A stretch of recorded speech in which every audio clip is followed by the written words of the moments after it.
Hoje, no seu jornal, temos. Aconteceu no mundo hoje. Então, todo mundo espera que você, Lilian. Hello guys, how are you? Então, hoje nós vamos falar de... O que mesmo? Teste de proficiência. Teste de proficiência. Só teste de proficiência em inglês, Jorge? Eu coloquei no roteiro de japonês. Mas não tem muito de japonês. E também tem o de francês. A gente vai fazer agora um bricolagem aí dos testes de proficiência para você que deseja um teste de proficiência, né? Qual é a primeira coisa importante, Jorge? O que você acha? Pra que você vai querer um teste de proficiência na sua vida? Exato. Se você não tem um objetivo, ele serve... Não, ele pode servir para ficar bonito na sua parede. Eu até acho legal fazer para você ter um certificado, porque às vezes você deixa para correr em cima da hora. Sim. E os testes de proficiência não têm datas necessariamente abertas. Eles acontecem no meio do ano, no final, dependendo do teste. O de inglês geralmente acontece todo certo período, assim, certa uma ocorrência, geralmente você pode encontrar todo mês, né?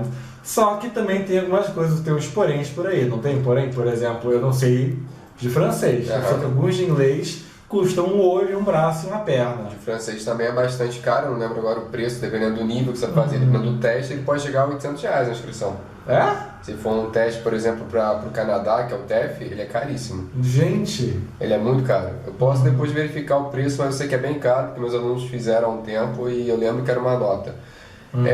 E aí tem isso também, além do teste de proficiência não ficar aberto sempre, tem outro problema, que a demora do certificado ficar pronto. Pelo menos o de francês, você faz o teste, demora um tempo para você ter a atestação, e um tempo maior ainda para você ter o diploma. Então, se você tem condição orçamentária, se você pensa em um dia talvez ir para fora, se você pode isso, faça um teste de proficiência. Qual não vai fazer. Agora, se você tem um objetivo muito mais claro, por exemplo, a maioria das faculdades no exterior, elas exigem, mesmo quando é em outro país, que não é anglofônico, elas exigem que você tenha um certo nível de proficiência no idioma. Geralmente, eu acho, se eu não me engano, para você entrar, pelo menos, né, eles pedem um certificado com equivalência a B2 no quadro comum de referência europeu. Isso é importante falar. Primeiramente, falar da Europa, dos países europeus, geralmente eles usam o quadro comum de referência europeia, que vale para qualquer idioma dentro ali da União Europeia. Eles usam o mesmo quadro de referência. Outra coisa importante de ser lembrado é que alguns exames de proficiência têm validade. Então, se você vai fazer um exame de proficiência sem ter um objetivo, faça um que não tenha validade, né, do posto. Mas, geralmente esses são os mais caros. Esses são os mais caros, fato, com certeza. E realmente, por exemplo, para a França, geralmente as universidades te pedem o nível B2. Sendo que é engraçado, se você for ter uma bolsa pelo Brasil, num tempo que existia a bolsa, você precisava ter um nível C1. A CAPES pedia um C1, enquanto que a universidade lá fora pedia um nível mais baixo. A CAPES pede um nível C1, ou pelo menos pedia, quando eu fui morar na França, elas pediram um C1. Assim, por exemplo, você vai fazer faculdade, segundo o quadro comum europeu, o nível de proficiência mais próximo de um típico falante, né? Seria um B2. B2 para C1. C1 já é um cara com uma pegada mais acadêmica, um cara que vai à faculdade, etc e tal. E vamos lá, vamos então para a parte principal. Tá? Só mais uma coisa antes de um adendo. Só para lembrar, para você entender o cadre de comando de referência europeia, os níveis são A1, A2, B1, B2, C1, C2. Para você ter uma ideia média, para chegar no nível B2, tende-se a estudar mais ou menos 600 horas de estudo, que é aconselhável. Claro, cada um tem o seu ritmo, tá bom? Mas considera assim que, por exemplo, você pode ir para um país no exterior estudar certo idioma, né? Considera-se que pelo menos assim, para você subir de A1 para A2, de A2 para B1, B1 para B2 e por aí vai, geralmente passam 6 meses de estudo direto, assim, 6 meses com determinado tipo de você. Depende do nível para qual, porque o A1 para você terminar o A1 para A2 é uma coisa, mas agora você ir para o B1 para o B2, tanto que a aliança francesa o curso inteiro dura uns 7 anos e meio. Nossa Senhora. É claro que, bom, enfim, mas é bem longo. Mas vamos falando das provas especificamente de proficiências, começando com as provas de inglês. Quais são as provas que a gente tem? Olha, tem muitas. Eu peguei aqui umas bem mais abrangentes, tá? Eu vou começar por aquela que eu considero assim, a mais útil para você, caso você queira só provar que você fala inglês, que é o TOEIC, que é o Test of English for International Communication, que assim é barato. você paga acho que uns 400 a 500 reais, tá? Barato. Barato em comparação às outras. Exato, porque algumas chegam 800 a 1000, né? Mas tem validade. E tem validade, 2 anos. 2 anos. Mas assim, você só vai tirar o TOEIC, e é uma prova bem simples, né? É só reading e listening. Eu já fiz essa prova. E assim, só para você provar que você fala. Geralmente é exigido muito em empresa. Algumas faculdades também exigem, tá? E é uma prova que recentemente abriu para speaking e writing, né? Para conversa escrita. Mas assim, eu recomendo vocês fazerem, tá? Para caso vocês queiram provar seu inglês para alguém, para poder mostrar, para poder, se você vai trabalhar talvez preteie uma vaga numa empresa que seja internacional, muitas vezes ele pode ser um diferencial no seu currículo ter isso.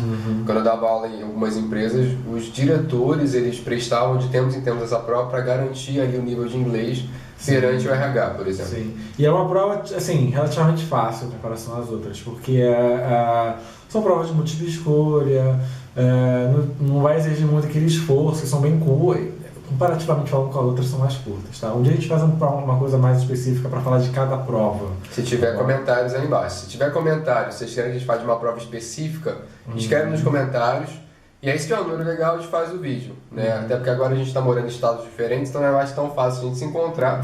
Então a gente quer deixar tudo certinho para poder gravar e gravar coisas que vocês queiram ver, né? A segunda prova que eu quero falar é uma que é bem comum, que é a TOEFL, Test of English as Foreign Language. Na verdade, assim, vou falar da TOEFL, mas é basicamente muito igual, similar às outras. É geralmente dividido em 4 segmentos. Às vezes os 3 de uma vez só, e speaking geralmente é um dia diferente, tá? Que é Test of English as a Foreign Language, que se eu não estou errado é mais americano, assim como o TOEIC também é mais americano, né? Aliás, coisa engraçada, o TOEIC foi desenvolvido com o governo japonês enchendo o saco dos Estados Unidos. Foi engraçado isso, tem uma história muito longa. Que também é mais genérico, o TOEFL é mais genérico, é exigido por algumas faculdades no exterior, especialmente nos Estados Unidos. Porque isso é importante saber, se você está pensando em ir para uma Inglaterra ou para uns Estados Unidos, faz diferença, né? Importante você ver qual prova é exigida para aquele país que você tem o objetivo de ir. Mas às vezes eles fazem uma equivalência. É bom, mas não vá para aquilo que é mais próximo. Até porque se você está nos Estados Unidos, por exemplo, decidiu viajar e está lá estudando, faz o TOEFL lá, tá ali do lado. Sim, por exemplo, se você quer ir para o Canadá, algumas provas de proficiência francesas não são aceitas pelo governo canadense. Tô triste. Então você tem que fazer determinadas provas. Aí agora eu vou falar da minha um dos olhos, foi o que eu fiz, a primeira prova de proficiência que eu fiz, que é o IELTS, International English Language Testing System, ok? Que é basicamente a queridinha da Europa, tá?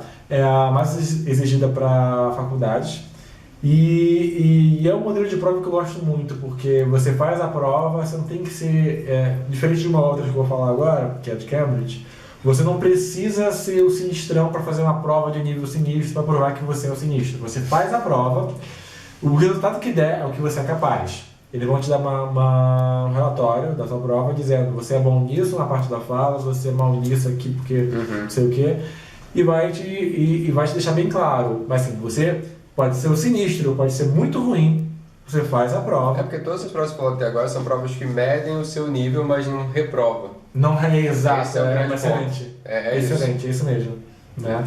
E, de novo, é dividido em 4 segmentos, uma só para escrita, uma só para escutar, uma outra só para escrever, com a prova de conversa num dia à parte. E se não me engano, o IELTS agora pode fazer online. Quando eu falo online, não é em casa, é online. Você vai até o lugar e acessa. Faz lá, o que é muito mais prático. E o IELTS também tem validade, embora alguns lugares não se consideram muito. Por exemplo, eu já usei o IELTS para cortar a matéria na faculdade de inglês. Isso é ótimo.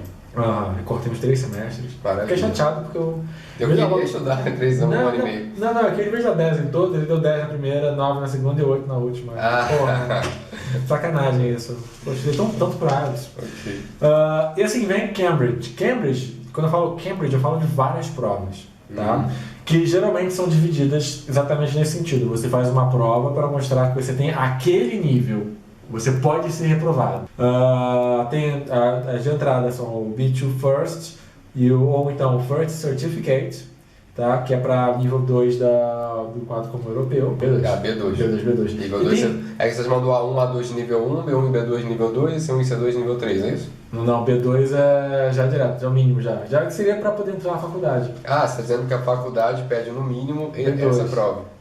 Você tá falando geralmente para entrar. Uhum. Ele tem outros também, mas esse eu acho mais em conta. Você não vai fazer prova para provar que você fala tá no nível A1. Às vezes tem isso. Tem gente que quer fazer prova quando tá nível A1, A2. Digamos que você não vai usar para nada. A menos que você pode fazer porque você quer ver como é que é uma prova, você quer se sentir bem, quer ter experiência, mas é muito assim, você só vai usar para você. É isso, vai mostrar pra tua família, botar aí, passar na prova.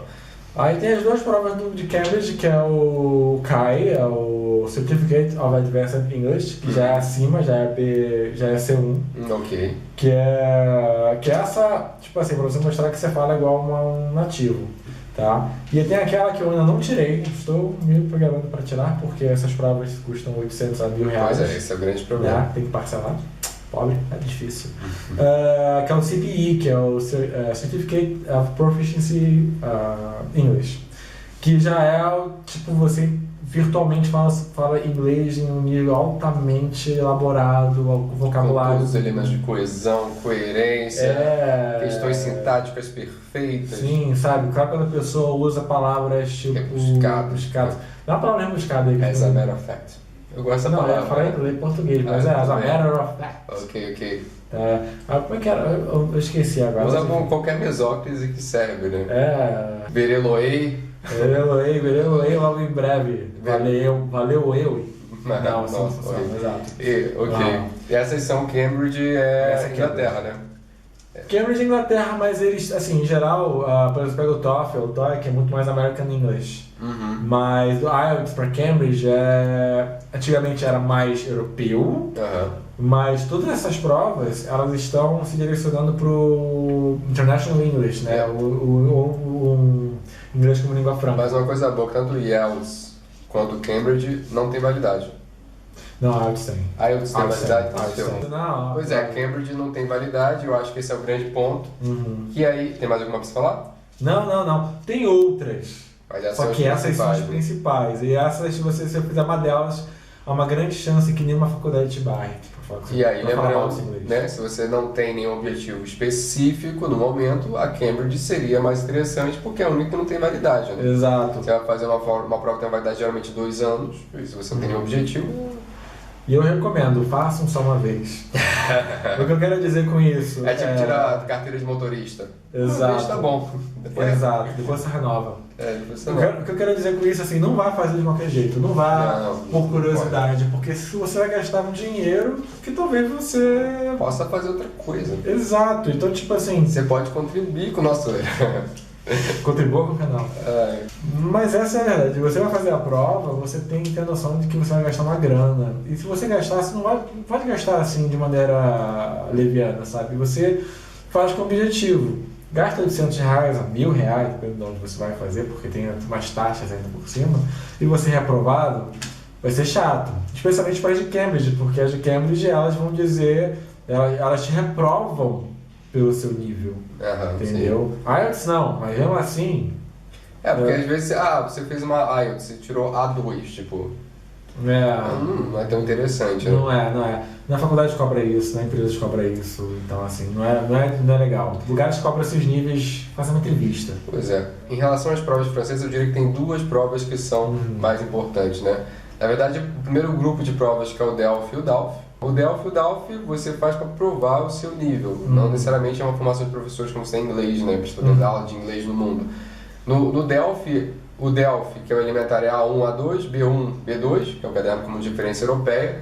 Sendo assim, geralmente as universidades pedem o B2, você tem uma segurança maior de ser aceito tendo o B2, algumas poucas podem aceitar o B1, e se você tiver um C1, você vai passar tranquilamente, ninguém vai pedir mais do que um C1 na sua vida. Sorrir e acende. Pois é. Já o C1 e o C2 é a prova de nível avançado, seriam os últimos níveis ali. O que acontece de interessante? Essas provas elas não têm validade, então você pode fazer uma vez, ter o seu certificado e é seu. Você não vai dizer que você não tem. Essas provas são divididas em 4 competências. Você tem a competência de produção escrita e de produção oral, geralmente feito num dia posterior de produção oral. A competência de escuta, né? Compreensão auditiva e de compreensão de escrita, que aí você escuta o áudio e você lê um texto e responde as perguntas.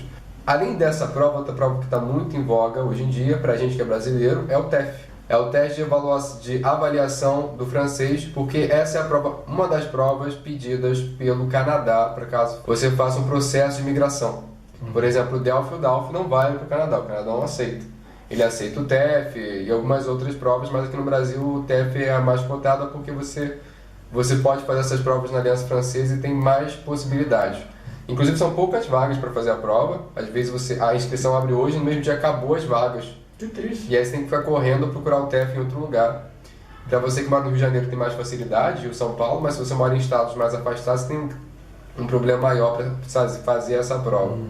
Essa prova é um pouco mais parecida com as outras de inglês, porque ela mede o seu nível. Ela também tem validade. Só que é aquela mesma questão, se você faz uma prova de proficiência dessa e tirar A1, B1, não te interessa tanto. Para quem quer fazer migração, seria legal tirar no mínimo um B2, de preferência um C1. E se você tiver mais de 30 anos, você tem que ter um C1, porque você perde muitos pontos depois dos 30 para migrar para o outro país. Então essas são as provas mais interessantes do francês, a gente fala mais. Então, dependendo do seu objetivo, você escolhe uma ou outra. Eu, quando dou aula, sempre aconselho meus alunos a chegar no nível B2 e fazer uma prova de proficiência. A gente se prepara para essa prova, porque é uma prova que vai servir para o teu futuro, caso você resolva estudar na França ou no país francófono. É bem interessante. Além disso, tem as provas de japonês, né? As provas japonesas de maneira muito... LPT, uma coisa, não é? Não, JLPT. JLPT. Assim, a princípio são 3 provas de japonês. Eu vou falar do JLPT porque praticamente é o único que o público brasileiro realmente vai atrás, né? Existem 2, que é uma de kanji, e, né, eu não vou considerar que é uma prova de proficiência em língua, embora tenha a ver com língua, mas é kanji, tá legal? Então assim, não é que ela seja inútil, tá? Mas é porque é para kanji, não é para idioma em si. Você tem que saber o idioma para poder fazer kanji. Se você vai estudar kanji, fala logo o JLPT, porque você já sabe o japonês. E tem a de business também, que de novo não é o que o público brasileiro geralmente pede, né? A galera que trabalha com business de alto nível, eu acho, do Japão, vai falar inglês e vai te cobrar no máximo JLPT, tá? E assim, para você poder comunicar e viver lá. Okay. Então você não precisa fazer nada mais complicado do que isso. Agora, JLPT, ou como fala em japonês, Nihongo no Ryokushiken, tá? É uma prova difícil pra caraca, dependendo do nível que você vai fazer. Você faz a prova, você tem que escolher um nível para fazer a prova, tá? É muito, assim, ridiculamente, estupidamente barata comparado com as outras provas. Sempre comparado com as outras provas, porque da última vez que eu fiz era 110, isso faz uns 5, 6 anos. E assim, hoje deve estar, tipo, nossa, muito mais caro, 150. Vou fazer só talvez 200. Só porque é mais barato. Já estudou japonês? Não, mas vou fazer essa aí. Só que aí você tem que escolher o nível correto. Porque eu falo a qualquer pessoa que esteja começando a estudar japonês, que tenha feito, sei lá, 2 anos, não faz o nível mínimo, né? São 5.